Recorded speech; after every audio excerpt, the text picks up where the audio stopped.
In America, as everyone knows, girls early sign the Declaration of Independence and enjoy their freedom with Republican zest, but the young matrons usually abdicate with their first heir to the throne and go into seclusion, almost as close as the French nunnery, though by no means as quiet. Whether they like it or not, they are virtually put upon the shelf as soon as the wedding excitement is over, and most of them might exclaim, as did a very pretty woman the other day, "I'm as handsome as ever, but no one takes any notice of me because I'm married." Not being a belle, or even a fashionable lady, Meg did not experience this affliction till her babies were a year old, for in her little world primitive customs prevailed, and she found herself more admired and beloved than ever. As she was a womanly little woman, the maternal instinct was very strong, and she was entirely absorbed in her children, to the utter exclusion of everything and everybody else. Day and night she brooded over them with tireless devotion and anxiety, leaving John to the tender mercies of the help, for an Irish lady now presided over the kitchen department. Being a domestic man, John decidedly missed the wifely attentions he had been accustomed to receive, but as he adored his babies, he cheerfully relinquished his comfort for a time, supposing with masculine ignorance that peace would soon be restored. But 3 months passed, and there was no return of repose. Meg looked worn and nervous. The babies absorbed every minute of her time.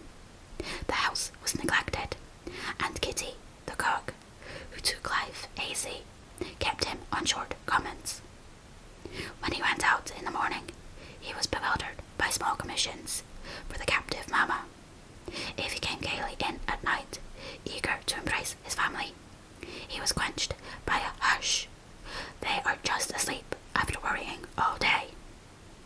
If he proposed a little amusement at home, no, it would disturb the babies. If he hinted at a lecture or a concert, he was answered with a reproachful look, and as decided, "Leave my children for pleasure, never." His sleep was broken by infant wails and visions of a phantom figure pacing noiselessly to and fro in the watches of the night. His meals were interrupted by the frequent flight of presiding genius, who deserted him half-helped if a muffled chirp sounded from the nest above. And when he read his paper of an evening, Demi's colic got into the shipping list, and Daisy's fall affected the price of stocks, for Mrs. Brooke was only interested in domestic news. The poor man was very uncomfortable, for the children had bereft him of his wife. Home was merely a nursery, and the perpetual hushing made him feel like a brutal intruder whenever he entered the sacred precincts of Babyland. He bore it very patiently for 6 months, and when no signs of amendment appeared, he did what other paternal exiles do, tried to get a little comfort elsewhere. Scott had married and gone to housekeeping not far off, and John fell into the way of running over for an hour or two an evening, when his own parlour was empty, and his own wife singing lullabies that seemed to have no end. Mrs. Scott was a lively, pretty lady, with nothing to do but be agreeable, and she performed her mission most successfully. The piano in the parlour was always bright and attractive, the chessboard ready, the piano in tune, plenty of gay gossip, and a nice little supper set forth in tempting style. John would have preferred his own fireside if it had not been so lonely, but as it was, he gratefully took the next best thing and enjoyed his neighbours' society. Meg rather approved of the new arrangement at first, and found it a relief to know that John was having a good time, instead of dozing in the parlour, or tramping about the house, and waking the children. But by and by asleep at proper hours, leaving Mama time to rest, she began to miss John and find her work basket dull company when he was not sitting opposite in his old dressing gown, comfortably scorching his slippers on the fender. She would not ask him to stay at home, but felt injured because he did not know that she wanted him without being told, entirely forgetting the many evenings he had waited for her in vain.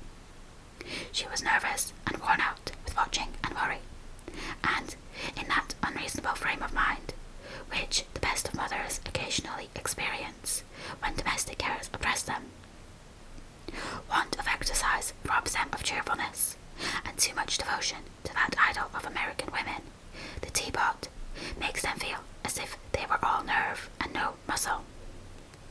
Yes, she would say, looking in the glass, I'm getting old and ugly.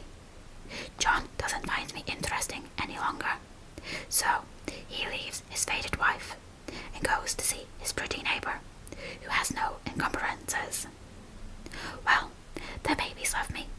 They don't care if I'm thin and pale and haven't time to grip my hair.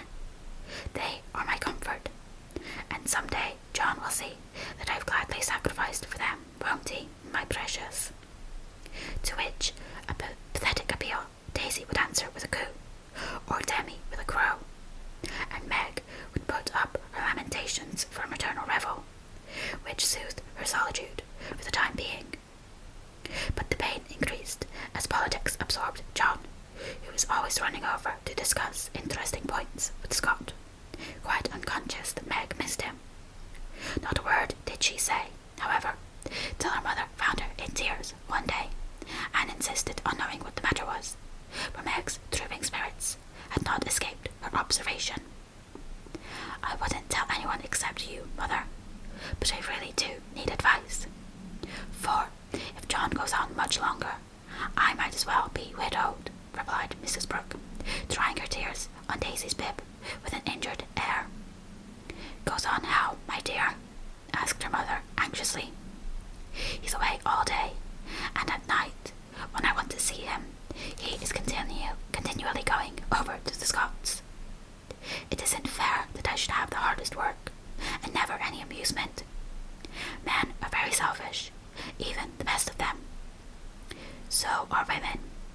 Don't blame John till you see where you are wrong yourself. But it can't be right for him to neglect me. Don't you neglect him. Why, Mother, I thought you'd take my part. So I do, as far as sympathizing goes. But I think the fault is yours, Meg. I don't see how. Let me show you.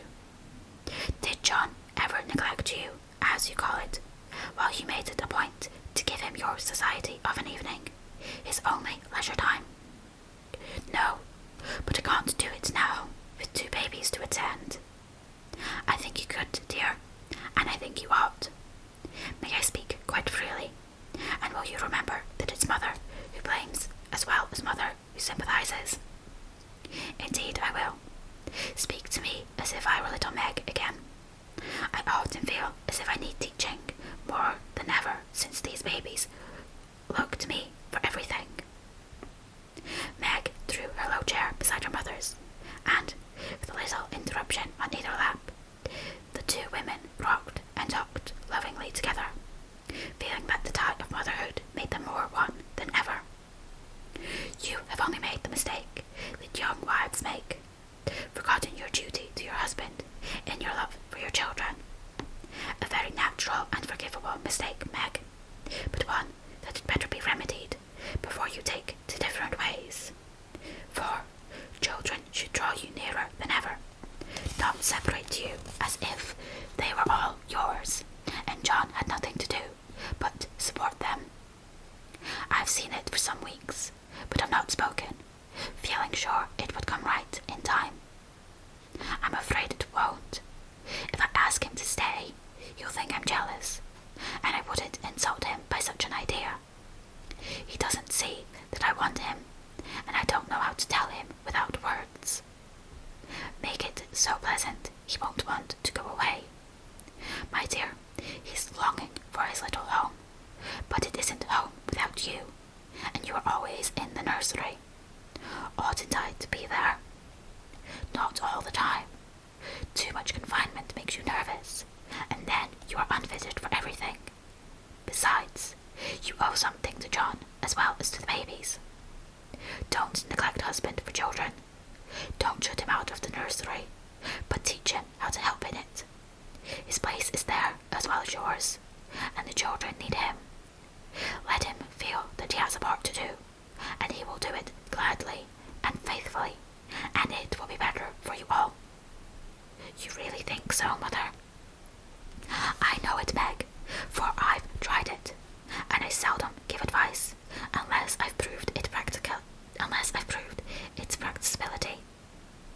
When you and Joe were little, I went on just as you are, feeling as if I didn't do my duty unless I devoted myself wholly to you. Poor father took to his books, after I had refused all offers of help, and left me to try my experiment alone. I struggled along as well as I could, but Joe was too much for me. I nearly spoiled her by indulgence. You were poorly, and I worried about you till I fell sick myself. Then father came to the rescue, quietly managed everything, and made himself so helpful that I saw my mistake, and never have been able to get on without him since. That is the secret of our home happiness. He does not let business wean him from the little cares and duties that affect us all, and I try not to let domestic worries destroy my interest in his pursuits. Each do our part alone in many things, but at home we work together, always. It is so, Mother, and my great wish is to be my husband and children, and what you have been to yours. Show me how. I'll do anything you say. You are always my docile daughter. Well, dear, if I were you, I'd let John have more to do with the management of Demi, for the boy needs training, and it's none too soon to begin. Then I'd do what I have often proposed. Let Hannah come and help you. She is a capital nurse, and you may trust the precious babies to her while you do more housework. You need the exercise. Hannah would enjoy the rest, and John would find his wife again. Go out more. Keep cheerful as well as busy, for you are the sunshine maker of the family, and if you get dismal, there is no fair weather. Then I try to take an interest in whatever John likes. Talk with him. Let him read to you. Exchange ideas, and help each other in that way. Don't shut yourself up in a bandbox, because you are a woman, but understand what is going on, and educate yourself to take your part in the world's work, for it all affects you and yours. John is so sensible. I'm afraid he will think I'm stupid if I ask questions about politics and things. I don't believe he would. Love covers a multitude of sins, and of whom could you ask more freely than of him? Try it, and see if he doesn't find your society far more agreeable than Mrs. Scott's suppers. I will. Poor John. I'm afraid I have neglected him sadly, but I thought I was right, and he never said anything. He tried not to be selfish, but he has felt rather forlorn, I fancy. This is just the time, Meg, when young married people are apt to grow apart, and the very time when they ought to be most together, for the first tenderness soon wears off, unless care is taken to preserve it, and no time is so beautiful and precious to parents as the first years of the little lives given to them to train. Don't let John be a stranger to the babies, for they will do more to keep him safe and happy in this world of trial and temptation than anything else, and through them you will learn to know and love one another as you should. Now, dear, goodbye. Think over Mother's preachment, and act upon it if it seems good, and God bless you all. Meg did think it over, found it good, and acted upon it, though the first attempt was not made exactly as she planned to have it. Of course, the children tyrannized over her, and ruled the house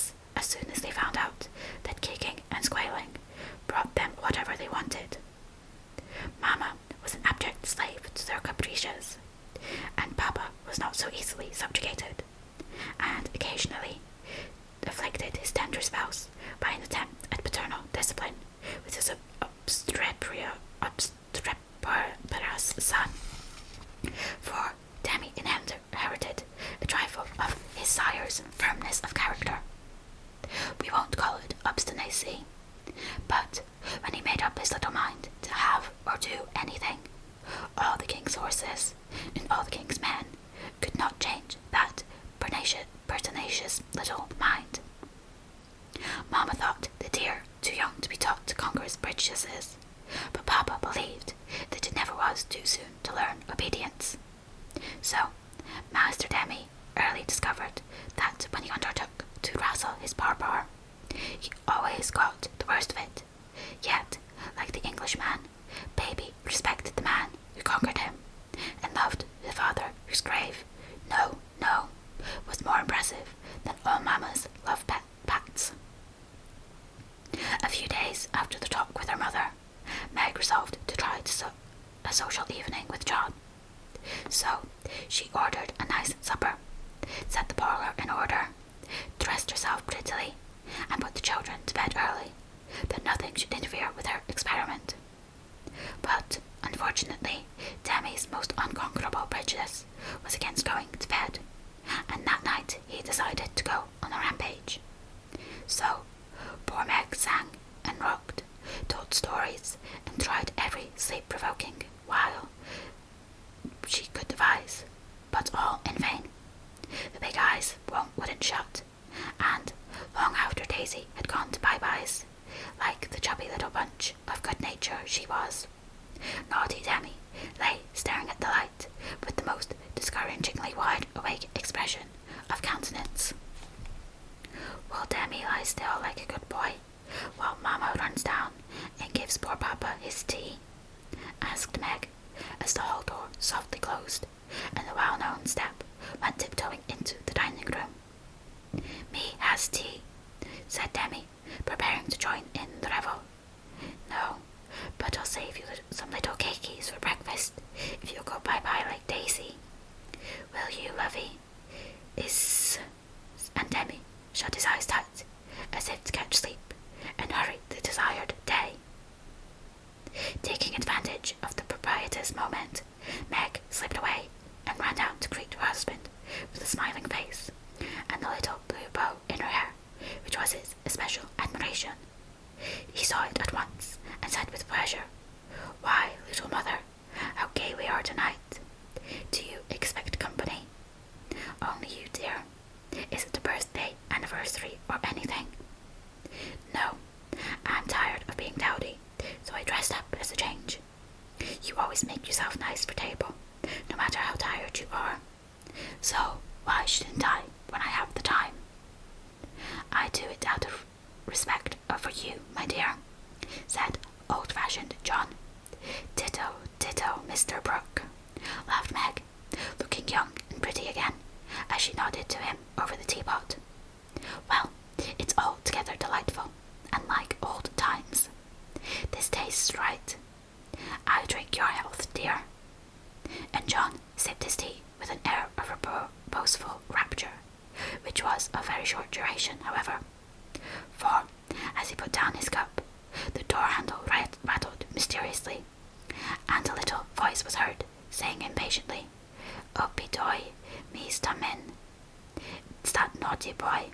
I told him to go to sleep alone, and here he is, downstairs, getting his death a cold, pattering over that canvas," said Meg, answering the call.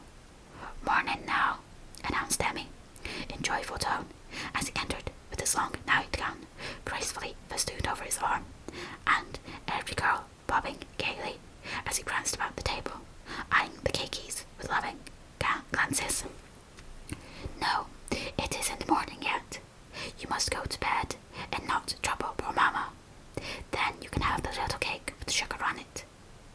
"Me loves barbar," said the artful one, preparing to climb onto the paternal knee and revel in forbidden joys. But John shook his head and said to Meg, "If you told him to stay up there and go to sleep alone, make him do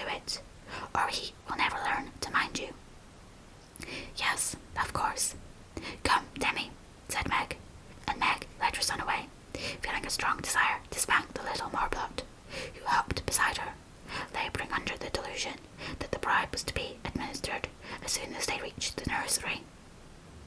Nor was he disappointed, for that the short-sighted woman actually gave him a lump of sugar, tucked him into his bed, and forbade any more promenades till morning. "Is," said Demi, the perjured, blissfully sucking his sugar, and regarding his first attempt as eminently successful. Meg returned to her place, and supper was progressing pleasantly, with the little ghost when the little ghost walked again, and exposed the maternal delinquencies by boldly demanding, "More should I admire?" "No, this won't do," said John, hardening his heart against the engaging little sinner. "We shall never know any peace till that child learns to go to bed properly. You have made a slave of yourself long enough. Give him one lesson, and then there will be an end of it. Put him in his bed and leave him, Meg." "He won't stay there. He never does unless I sit by him." "I'll manage him. Demi, go upstairs and get into your bed, as Mamma bids you." "Sant," replied the young rebel, helping himself to the coveted cakey, and beginning to eat the same with calm audacity. "You must never say that to Papa. I shall carry you if you don't go yourself. Go away. Me don't love Par. And Demi retired to his mother's skirt for protection. But even that refuge proved unavailing, for he was delivered over to the enemy with the words, "Be gentle with him, John," which struck the culprit with dismay, for when Mamma deserted him, that the judgment day was at hand. Bereft of his cake, defrauded of his frolic, and borne away by a strong hand to that detested bed, poor Demi could not restrain his wrath, but openly defied Papa, and kicked and screamed lustily all the way upstairs. The minute he was put into bed on one side, he rolled out on the other, and made for the door, only to be ignominiously caught up by the tail of his little toga, and put back again, which lively performance was kept up till the young man's strength gave out, when he devoted himself to roaring at the top of his voice. This vocal exercise usually conquered Meg, but John sat as unmoved as the post, which is popularly believed to be deaf. No coaxing, no sugar, no lullaby, no story. Even the light was put out, and only the red glow of the fire enlivened the big dark, which Demi regarded with curiosity rather than fear. This new order of things disgusted him, and he howled dismally for Marmar, as his angry passions subsided, and recollections of his tender bondwoman returned to the captive autocrat.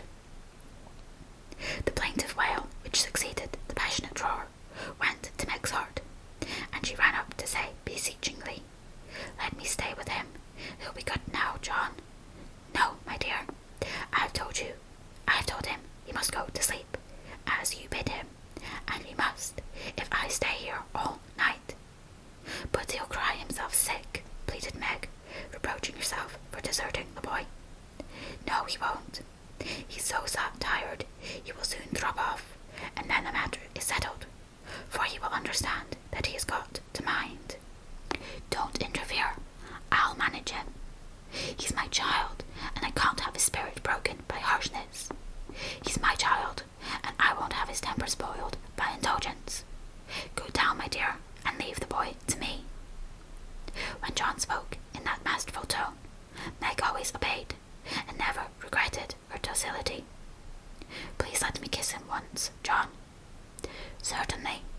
Demi, say good night to Mamma, and let her go and rest, for she is very tired with taking care of you all day."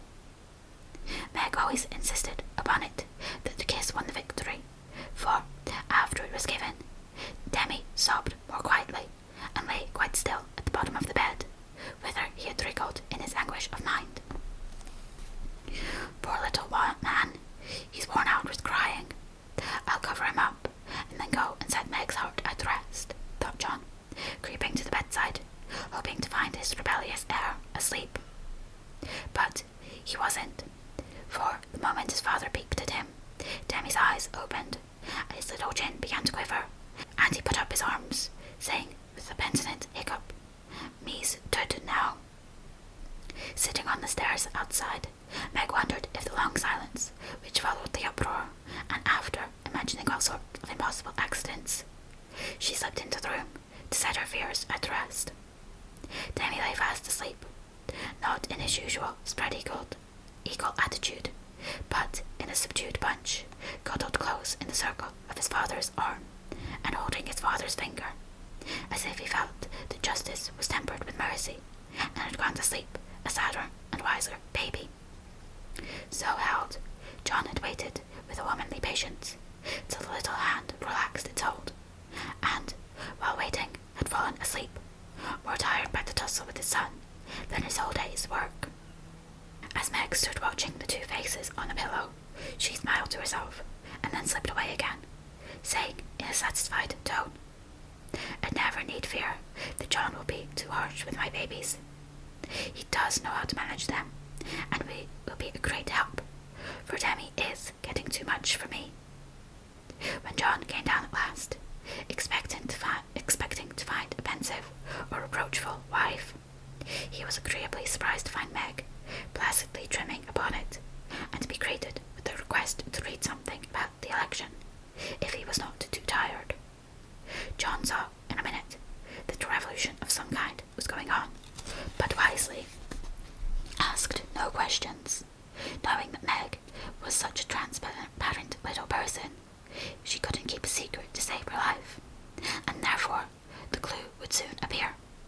He read a long debate with the most amiable readiness, and then explained it in his most lucid manner, while Meg tried to look deeply interested, to ask intelligent questions, and keep her thoughts from wandering from the state of the nation to the state of her bonnet.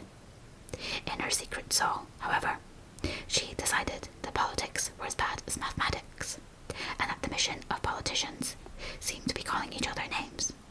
But she kept these feminine ideas to herself, and, when John paused, shook her head, and said, with what she thought diplomatic ambiguity, "Well, I really don't see what we are coming to." John laughed, and watched her for a minute as she poised a pretty little preparation of lace and flowers on her hand, and regarded it with genuine interest, which his harangue had failed to waken. "She is trying to like politics for my sake, so I'll try and like millinery for hers. That's only fair," thought John the just, adding aloud, "That's very pretty. Is it what you call a breakfast cap?" "My dear man, it's a bonnet. My very best coach concert and theatre bonnet." "I beg your pardon. It was so small. I naturally mistook it for one of the flyweight things you sometimes wear." "How do you keep it on?" "These bits of lace are fastened under the chin with a rosebud sew." And Meg illustrated by putting on the bonnet and regarding him with an air of calm satisfaction that was irresistible. "It's a love of a bonnet, but I prefer the face inside, for it looks young and happy again." And John kissed the smiling face, to the great detriment of the rosebud under the chin. "I'm glad you like it, for I want you to take me to one of the new concerts some night. I really need some music to put me in tune. Will you, please?" "Of course I will, with all my heart, or anywhere else you like. You have been shut up so long, it will do you no end of good, and I shall enjoy it, of all things. What put it into your head, little mother?" "Well, I had a talk with Marmee the other day, and told her how nervous and cross and out of sorts I felt, and she said I needed change or less care. So Hannah is to help me with the children, and I to see to things about the house more, and now and then have a little fun, just to keep me from getting to be fidgety, broken down old woman before my time. It's only an experiment, John. I want to try it for your sake as much as for mine, because I've neglected you shamefully lately, and I'm going to make home what it used to be, if I can. You don't object, I hope." Never mind what John said, or what a very narrow escape the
she might use it in her great house, full of splendid loneliness, for there were no righteous, sunny-faced babies there, and Ned lived in a world of his own, where there was no place for her. The household happiness did not come all at once, but John and Meg had found the key to it, and each year of married life taught them how to use it, unlocking the treasures of real home love and mutual helpfulness, which the poorest may possess, and the richest cannot buy. This is the sort of shelf on which young wives and mothers may consent to be laid, safe from the restless fret and fever of the world, finding loyal lovers in the little sons and daughters who cling to them, undaunted by sorrow, poverty, or age, walking side by side through fair and stormy weather with a faithful friend who is, in the true sense of the good old Saxon word, the houseband, and learning as Meg learned that a woman's happiest kingdom is home, her highest honour, the art and ruling, is not as a queen, but as a wife and a mother. Chapter 16. Lazy Lawrence. Laurie went to Nice, intending to stay a week, and remained a month. He was tired of wandering about alone, and Amy's familiar presence seemed to give a home-like charm to the foreign scenes in which she bore a part. He rather missed the petting he used to receive, and enjoyed a taste of it again, for no attentions, however flattering, from strangers were half so pleasant as the sisterly adoration of the girls at home. Amy never would pet him like the others, but she was very glad to see him now, and quite clung to him, feeling that he was the representative of the dear family for whom she longed more than she would confess.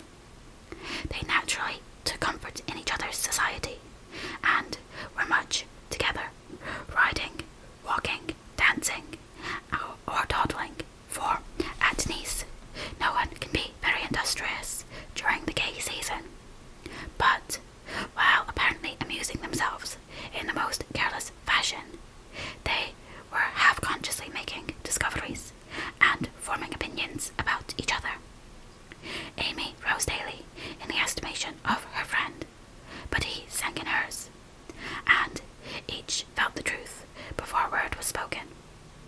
Amy tried to please, and succeeded, for she was grateful for the many pleasures he gave her, and repaid him with the little services to which womanly women know how to lend an indescribable charm. Laurie made no effort of any kind, but just let himself drift along as comfortably as possible, trying to forget, and feeling that all women owed him a kind word, because one had been called to him. It cost him no effort to be generous, and he would have given Amy all the trinkets in Nice if she would have taken them, but at the same time he felt that he could not change the opinion she was forming of him, and he rather dreaded the keen blue eyes that seemed to watch him with such half-sorrowful, half-scornful surprise. All the rest have gone to Monaco for the day. I prefer to stay at home and write letters. They are done now, and I am going to Valrosa to sketch. Will you come? Said Amy, as she joined Laurie one lovely day when he lounged in, as usual, about noon. Well, yes, but isn't it rather warm for such a long walk? He answered slowly, for the shaded salon looked inviting after the glare without.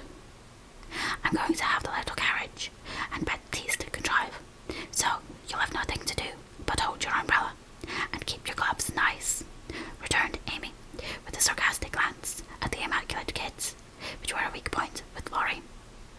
Then I'll go with pleasure, and he put out his hand for her sketchbook, but she tucked it under her arm with a sharp, "Don't trouble yourself. It's no exertion to me, but you don't look equal to it." Laurie lifted his eyebrows and followed at a leisurely pace as she ran downstairs, but when they got into their carriage he took the reins himself and left little Baptiste nothing to do but fold his arms and fall asleep on his perch. The two never quarrelled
she went. Brown, soft-eyed children ran out from the quaint stone hovels to offer nosegays, or bunches of oranges still on the bough. Gnarled olive trees covered the hills with their dusky foliage. Fruit hung golden in the orchard, and great scarlet anemones fringed the roadside. While beyond green slopes and craggy heights, the maritime Alps rose sharp and white against the blue Italian sky. Valrosa well deserved its name, for in that climate of perpetual summer roses blossomed everywhere. They hung over the archway, thrust themselves between the bars of the great gate with a sweet welcome to passers-by, and lined the avenue, winding through lemon trees and feathery palms up to the villa on the hill. Every shadowy nook, where seats invited one to stop and rest, was a mass of bloom. Every cool grotto had its marble nymph smiling from a veil of flowers, and every fountain reflected crimson, white, or pale pink roses, leaning down to smile at their own beauty. Roses covered the walls of the house, draped the cornices, climbed the pillars, and ran riot over the balustrade of the wide terrace, whence one looked down on the sunny Mediterranean and the white-walled city on its shore. This is a regular honeymoon paradise, isn't it? Did you ever see such roses? Asked Amy, pausing on the terrace to enjoy the view and a luxurious whiff of perfume that came wandering by. No, nor felt such thorns, returned Laurie, with his thumb in his mouth, after a vain attempt to capture a solitary scarlet flower that grew just beyond his reach. Try lower down, and pick those that have no thorns, said Amy, gathering 3 of the tiny cream-coloured ones that starred the wall behind her.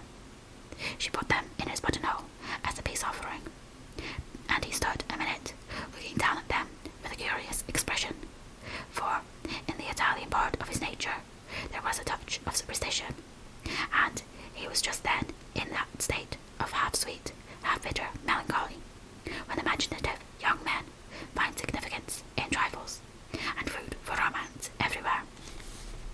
He had thought of Jo in reaching after the thorny red rose, for vivid flowers became her, and she had often worn ones like that from the greenhouse at home. The pale roses Amy gave him were the sort that the Italians lay in dead hands, never in bridal wreaths, and for a moment he wondered if the omen was for Jo, or for himself. But the next instant his American common sense got the better of sentimentality, and he laughed, a heartier laugh than Amy had heard since he came. It's good advice. You'd better take it and save your fingers, she said, thinking her speech amused him. Thank you, I will, he answered in jest, and a few months later he did it in earnest. Laurie, when are you going to your grandfather? She asked presently, as she settled herself on a rustic seat. Very soon. You have said that a dozen times within the last 3 weeks. I dare say. Short answers save trouble. He expects you, and you really ought to go. Hospitable creature, I know it. Then why don't you do it? Natural depravity, I suppose. Natural indolence, you mean? It's really dreadful. And Amy looked severe.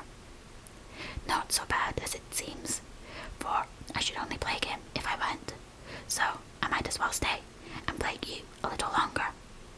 You can bear it better. In fact, I think it agrees with you excellently. And Laurie composed himself for a lounge on the broad ledge of the balustrade. Amy shook her head and opened her sketchbook with an air of resignation, but she had made up her mind to lecture that boy, and in a minute she began again. What are you doing just now? Watching lizards. No, I mean, what do you intend and wish to do? Smoke a cigarette, if you'll allow me. How provoking you are. I don't approve of cigars, and I will only allow it on condition that you let me put you into my sketch. I need a figure. With all the pleasure in life. or 3/4 on my head or my heels.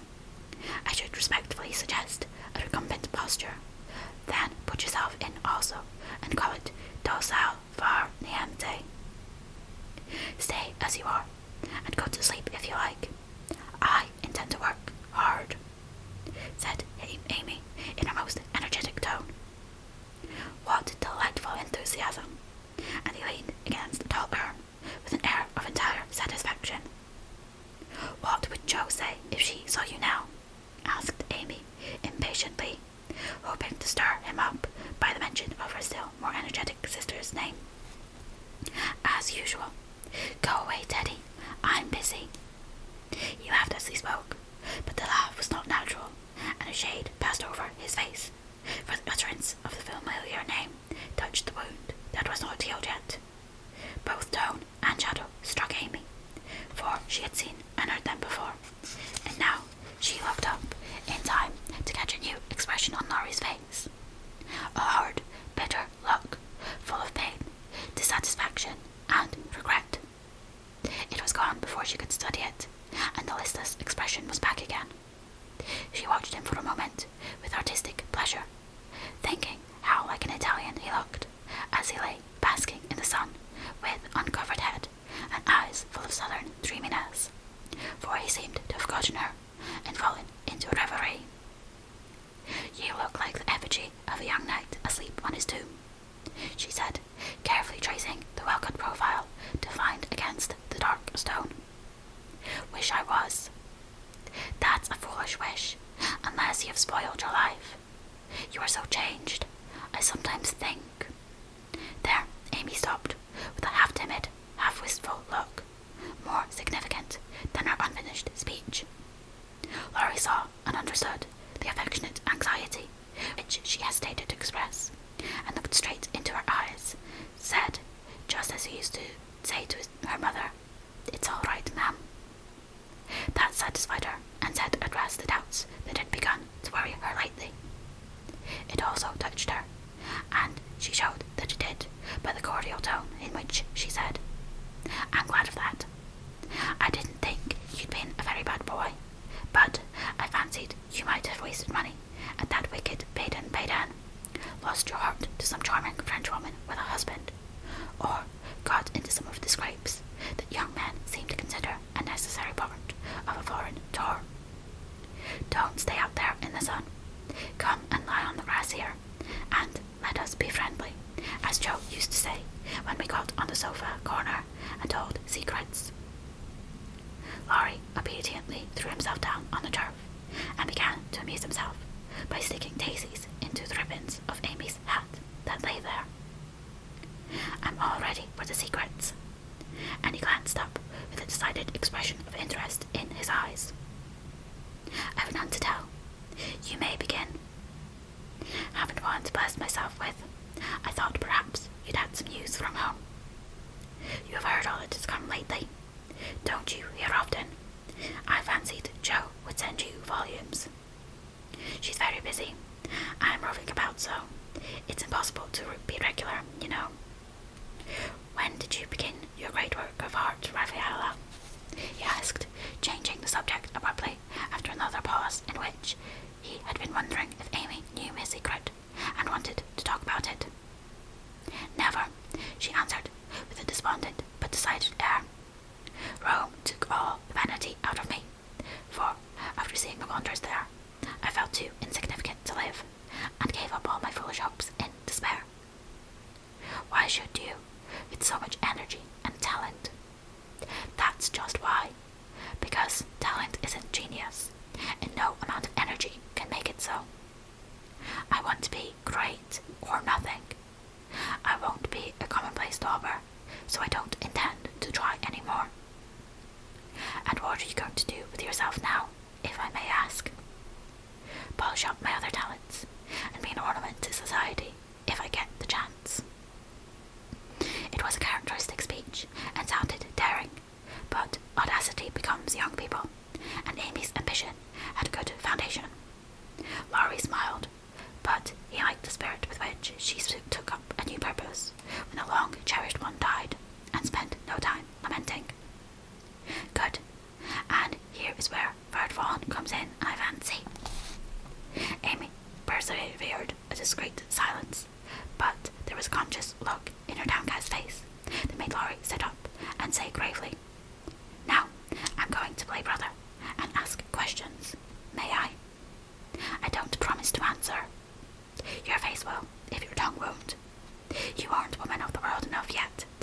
feelings, my dear. I heard rumours about Fred and you last year, and it's my private opinion that if he had not been called home so suddenly and detained so long, something would have come of it, eh? That's not for me to say, was Amy's grim reply, but her lips would smile, and there was a traitorous sparkle of the eye which betrayed that she knew her power and enjoyed the knowledge. You're not engaged, I hope? And Laurie looked very elder brotherly and grave all of a sudden. No, but you will be if he comes back and goes properly down on his knee, won't you? Very likely. Then you are fond of old Fred. I could be if I tried, but you don't intend to try till the proper moment. Bless my soul, what unearthly prudence. He's a good fellow, Amy, but not the man I fancied you'd like. He is rich, a gentleman, and has delightful manners, began Amy, trying to be quite cool and dignified, but feeling a little ashamed of herself, in spite of the sincerity of her intentions. I understand. Queens of society can't get on without money. So, you mean to make a good match, and start in that way? Quite right and proper, as the world goes. But it sounds odd from the lips of one of your mother's girls. True, nevertheless. A short speech, but the quiet decision with which it was uttered contrasted curiously with the young speaker.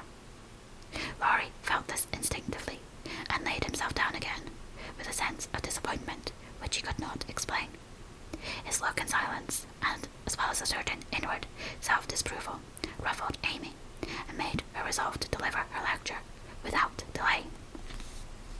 I wish you'd do me the favour to rouse yourself a little, she said sharply. Do it for me, there's a dear girl. I could if I tried. And she looked as if she would like doing it in the most summary style. Try then. I give you leave, returned Laurie, who enjoyed having someone to tease after his long abstinence from his favourite pastime. You'd be angry in 5 minutes. I'm never angry with you. It takes 2 flints to make fire. You are as cool and soft as snow. You don't know what I can do. Snow produces a glow and a tingle if applied rightly. Your indifference is half affectionate, and a good stirring up would approve it. Stir away.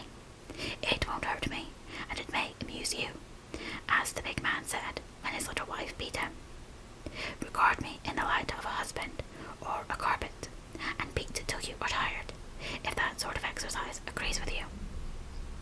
Being decidedly nettled herself, and longing to see him shake off the apathy that so altered him, Amy sharpened both tongue and pencil, and began.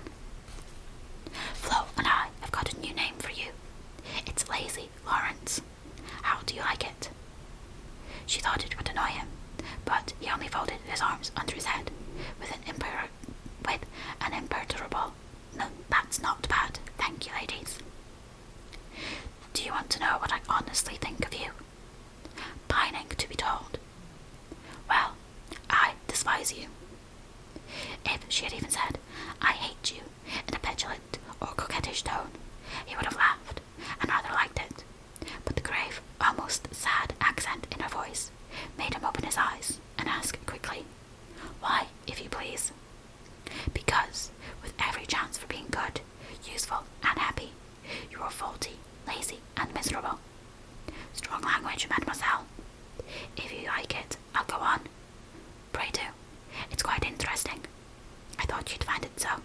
Selfish people always like to talk about themselves. Am I selfish? The question slipped out involuntarily, and in a tone of surprise, for the one virtue on which he prided himself was generosity. Yes, very selfish, continued Amy, in a calm, cool voice, twice as effective then as an angry one. I'll show you how, for I've studied you while you were frolicking, and I'm not at all satisfied with you. Here you've been abroad nearly 6 months, and done nothing but waste time and money, and disappoint your friends. Isn't a fellow to have any pleasure after a 4-year grind? You don't look as if you've had much. You are none the better for it, as far as I can see. I said when we first met that you had improved. Now I take it all back, for I don't think you have so nice as when I left you at home. You have grown abominably lazy. You like gossip and waste time on frivolous things. You are contented to be petted and admired by silly people, instead of being loved and respected by wise ones. With money, talent, position, health, and beauty. You like that old vanity, but it's the truth, so I can't help saying it. With all these splendid things to use and enjoy, you can find nothing to do but dawdle. And instead of being the man you ought to be, you are only... There she stopped, with a look that had both pain and pity in it. St. Lawrence on a gridiron, added Laurie, blandly finishing the sentence. But the lecture began to take effect, for there was a wide-awake sparkle in his eyes now, and a half-angry, half-injured expression replaced the former indifference. I suppose you take it so. You men tell us we are angels, and say we can make you what we will, but the instant we honestly try to do you good, you laugh at us and won't listen, which proves how much your flattery is worth. Amy spoke bitterly and turned her back on the exasperating martyr at her feet. In a minute, a hand came down over the page, so that she could not draw, and Laurie's voice said, with a droll imitation of a penitent child, "I will be good. Oh, I will be good." But Amy did not laugh, for she was in earnest, and, tapping on the outspread head with her pencil, said soberly, "Aren't you ashamed of a hand like that? It's as soft and white as a woman's, and looks as if it never did anything but wear Chauvin's best gloves and big flowers for ladies. You're not a dandy, thank heaven, so I'm glad to see there are no diamonds or big seal rings on it, only the little old one Joe gave you so long ago. Dear soul, I wish you were here to help me." "So do I." The hand vanished as suddenly as it came. There was energy enough in the echo of her wish to suit even Amy. She glanced down at him with a new thought in her mind, but he was lying with his hat half over his face, as if for a shade, and his moustache hid his mouth. She only saw his chest rise and fall, with a long breath that might have been a sigh, and the hand that bore the ring nestled down into the grass, as if to hide something too precious or too tender to be spoken of. All in a minute, various hints and trifles assumed shape and significance in Amy's mind, and told her that her sister never had confided to her. She remembered that Laurie never spoke voluntarily of Joe. She recalled the shadow on his face just now, the change in his character, and the wearing of the little old ring, which was no ornament to a handsome hand. Girls are quick to read such signs and feel their eloquence. Amy had fancied that perhaps a love trouble was at the bottom of the alteration, and now she was sure of it. Her keen eyes filled, and when she spoke again, it was in a voice that could be beautifully soft and kind when she chose to make it so. "I know I have no right to talk to you so, Laurie, and if you weren't the sweetest tempered fellow in the world, you'd be very angry with me. But we are all so fond and proud of you, I couldn't bear to think they should be disappointed in you at home, as I have been, though perhaps they would understand the change better than I do." "I think they would," came from under the hat in a grim tone, quite as touching as a broken one. "They ought to have told me, and not to let me go blundering and scolding when I should have been more kind and patient than ever. I never did like that Miss Randall, and now I hate her," said artful Amy, wishing to be sure of her facts this time. "Hang Miss Randall," and Laurie knocked the hat off his face with a look that left no doubt of his sentiments towards that young lady. "I beg pardon, I thought—" and there she paused diplomatically. "No, you didn't. You knew perfectly well I never cared for anyone but Joe." Laurie said that in his old impetuous tone, and turned his face away as he spoke. "I did think so, but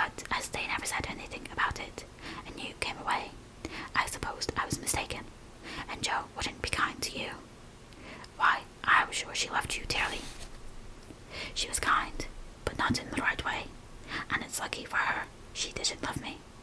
For if I'm the good-for-nothing fellow you think me, it's her fault though, and you may tell her so. The hard, bitter look came back again as he said that, and it troubled Amy, for she did not know what balm to apply. I was wrong. I didn't know.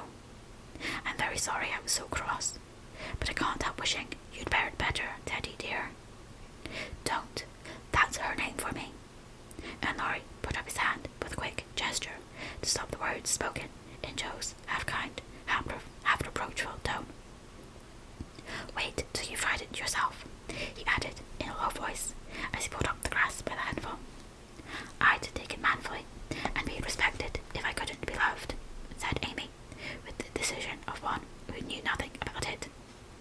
Now, Laurie flattered himself that he had borne it remarkably well, making no moan, asking no sympathy, and taking his trouble away to live it down alone. Amy's lecture put the matter in a new light, and for the first time it did look weak and selfish to lose heart at the first failure, and shut himself up in moody indifference. He felt as if suddenly shaken out of a pensive dream, and found it impossible to go to sleep again. Presently he sat up and asked slowly, Do you think Jo would despise me as you do? Yes, if she saw you now. She hates lazy people. Why don't you do something splendid and make her love you? I did my best, but it was no use. Graduating well, you mean? That was no more than you ought to have done, for your grandfather's sake.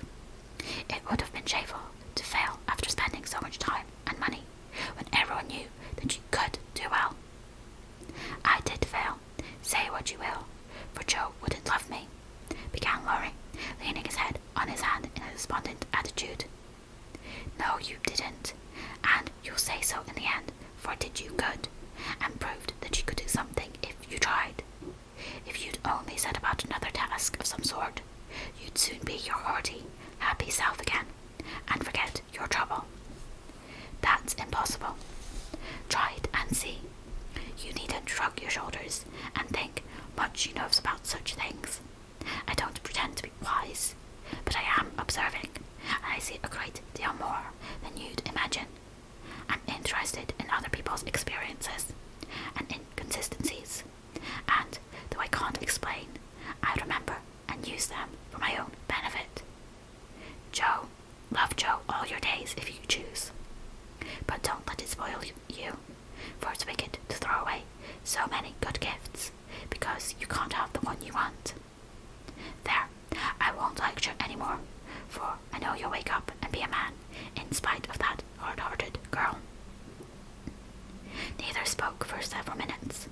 Laurie sat turning the little ring on his finger, and Amy put the last touches to the hasty sketch she had been working at while she talked. Presently she put it on his knee, merely saying, How do you like it? He looked, and then he smiled, as he could not well help doing, for it was capitally done. The long, lazy figure on the grass, with listless face, half-shut eyes, and one hand holding a cigar, from which came the little wreath of smoke that encircled the dreamer's head. How well you draw, he said, with a genuine surprise and pleasure at her skill, adding with a half-smile, with a half-laugh, Yes, that's me. As you are. This is as you were. And Amy laid another sketch beside the one he held.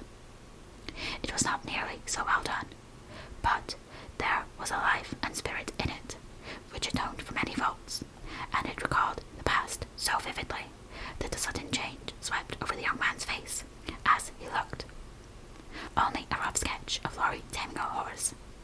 Hat and coat were off, and every line of the active figure, resolute face, and commanding attitude was full of energy and meaning. The handsome brute, just subdued, stood arching his neck under the tightly drawn rein, with one foot impatiently pawing the ground, and ears pricked up as if listening for the voice that had mastered him. In the ruffled mane, the rider's breezy hair, and the erect attitude, there was a suggestion of suddenly arrested motion, of strength, courage, and youthful buoyancy that contrasted sharply with supine grace of the dolce far niente sketch.